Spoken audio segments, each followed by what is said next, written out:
आखिरकार कांग्रेस की भी पहली लिस्ट आ चुकी है। राहुल गांधी वायनाड से एक बार फिर से ठोकेंगे ताल,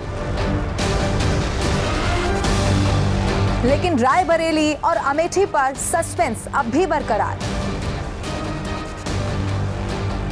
भूपेश बघेल की तरह क्या राजस्थान में अशोक गहलोत और सचिन पायलट भी होंगे इस बार चुनावी मैदान में?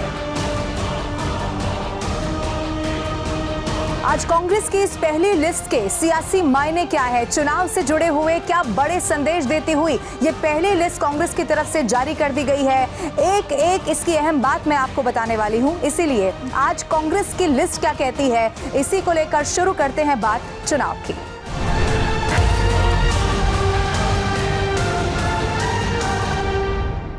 सबसे पहले तो ये जान लीजिए कि एक लंबे मंथन के बाद आखिरकार कांग्रेस की पहली लिस्ट लोकसभा चुनाव 2024 को लेकर सामने आ चुकी है। हालांकि ये लिस्ट छोटी है, यानी कि 39 उम्मीदवारों का ऐलान कर दिया गया है। अभी आने वाले समय में एक बार फिर से बैठक होनी है। माना यह जा रहा है कि इसमें हिंदी पट्टी के जो राज्य हैं वहां पर चर्चा खत्म होने के बाद वहां का ऐलान भी हो सकता है। लेकिन इन 39 उम्मीदवारों की लिस्ट क्या कहती है, क्या बड़े संदेश देती है, ये मैं आपको बता देती हूँ। कुछ अहम बातें इस लिस्ट की क्या है, सबसे पहले वो जान लीजिए। एक बार फिर से राहुल गांधी वायनाड से, जो उनकी बिल्कुल सुरक्षित सीट है, वहां से ताल ठोक रहे हैं। तिरुवनंतपुरम से शशि थरूर, जो उनकी भी सीट है, वो यहां से मैदान में उतर रहे हैं। लेकिन एक चौंकाने वाली खबर ये भी है, जिसके बारे में आगे विस्तार से मैं बात करने वाली हूं। केसी वेणुगोपाल, सिर्फ एकमात्र सीट ऐसी पिछले लोकसभा चुनाव में केरल की ये रह गई थी जिस पर जो चुनाव है कांग्रेस हार गई थी, अल्पुजा सीट। यहां से केसी वेणुगोपाल को मैदान में उतार दिया गया है, जबकि मौजूदा वो राज्यसभा के सांसद हैं। इसके सियासी मायने क्या है ये भी मैं आपको बताऊंगी।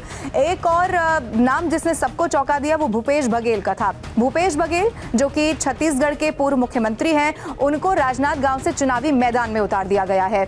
अब अगर आप इस लिस्ट को समझेंगे या देखेंगे तो आपको एक बात तो जरूर समझ में आ जाएगी कि जो सेव सीट है ज्यादातर वहां का ऐलान कर दिया गया है। वहां से कौन चुनावी ताल ठोक रहा है ये ऐलान कर दिया गया है। ज्यादातर, अगर एक सीट को हटा दें तो बाकी सभी जो सिटिंग एमपीज हैं उन्हें चुनावी मैदान में एक बार फिर से यहां पर रखा गया है।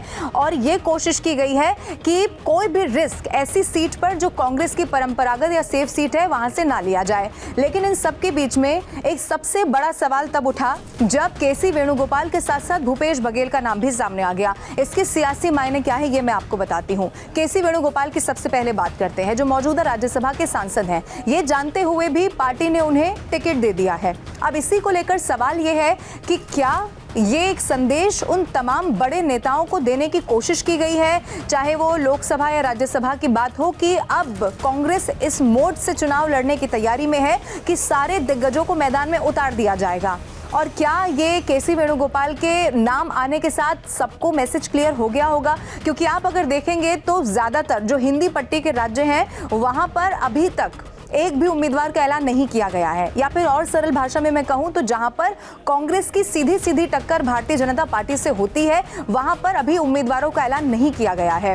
लेकिन केसी वेणुगोपाल का नाम सामने आ जाना, यानी कि वरिष्ठ जो नेता हैं, जो दिग्गज नेता हैं, उनको चुनावी मैदान में पार्टी उतारने की तैयारी कर रही है, इससे साफ दिखाई दे रहा है। दूसरा नाम भूपेश बघेल का, जिसने सबको चौंका दिया। छत्तीसगढ़ के पूर्व मुख्यमंत्री जो राजनांदगांव से चुनावी ताल ठोक रहे हैं। और इसी के बाद राजस्थान को लेकर कयास लगने लगे। अब मैं 2 सीट राजस्थान की जो सबसे जरूरी भी रहती है और 2 बड़े चेहरे जिनके बारे में चाहे वो विधानसभा का चुनाव हो या लोकसभा का चुनाव हो हमेशा बात होती है। पहले है राजस्थान के पूर्व मुख्यमंत्री अशोक गहलोत और दूसरा नाम है राजस्थान के पूर्व उप मुख्यमंत्री सचिन पायलट, जो फिलहाल टोंक से विधायक हैं।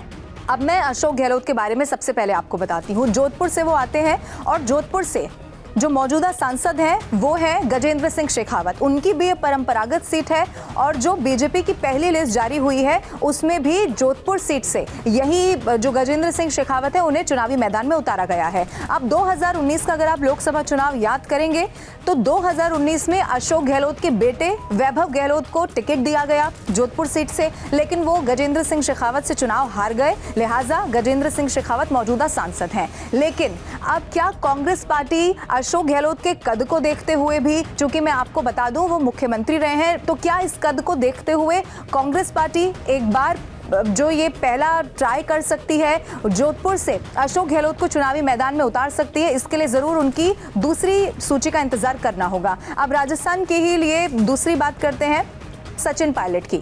सचिन पायलट टोंक से मौजूदा विधायक हैं। उनकी भी अगर मैं विधानसभा चुनाव के लिहाज से आपको बताऊं तो ये परंपरागत सीट रही है।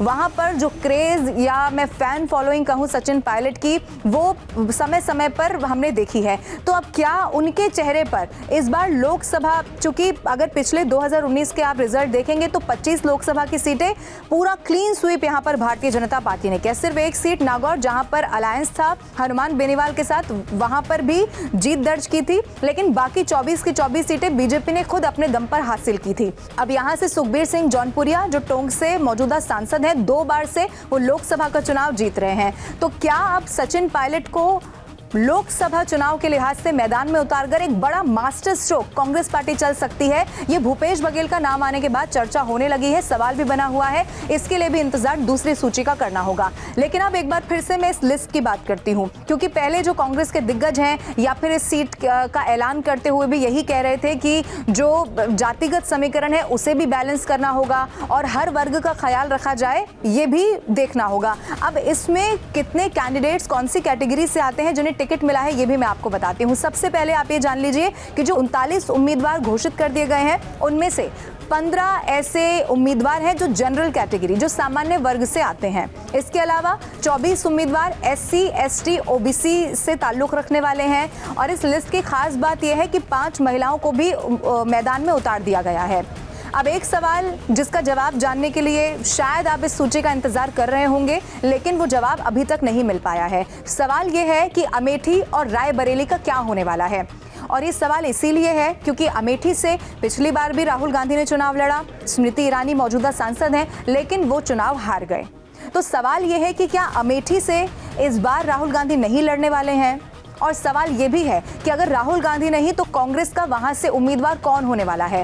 रायबरेली जो 2004 से अभी तक, यानी कि सोनिया गांधी के राज्यसभा जाने तक परंपरागत सीट रही कांग्रेस पार्टी की, अब रायबरेली का इसके बाद क्या होने वाला है। रायबरेली से खबरें ये हैं कि प्रियंका गांधी वाड्रा चुनाव लड़ सकती हैं, और अगर ऐसा होता है तो ये बहुत बड़ा मास्टर स्ट्रोक होगा, क्योंकि जो दबदबा या फिर मैं ये कहूँ कि सेफ सीट, परंपरागत सीट गांधी परिवार की वो रही है, तो उस विरासत को कैसे आगे बढ़ाया जाए, इसकी जो जिम्मेदारी है अब क्या वो प्रियंका गांधी वाड्रा को दी जाती है, इस सबसे बड़ा सवाल है। और चूंकि अभी ऐसी सीटें जहां पर सीधे लड़ाई है या जहां पर पेच फंसा हुआ है, जिसमें सबसे बड़ी सीट अमेठी और रायबरेली है, उसको लेकर कोई ऐलान नहीं किया गया है। माना यह जा रहा है कि 11 मार्च को एक बार फिर से बैठक होनी है, तो क्या उस बैठक और मंत्रणा के बाद इन सीटों पर जो संशय है वो क्लियर हो जाएगा। और आप देखिए, चूंकि बीजेपी की भी पहली लिस्ट आ चुकी है, अगर आप भारतीय जनता पार्टी और कांग्रेस की पहली लिस्ट को कंपेयर करेंगे तो आप देखेंगे कि बीजेपी ने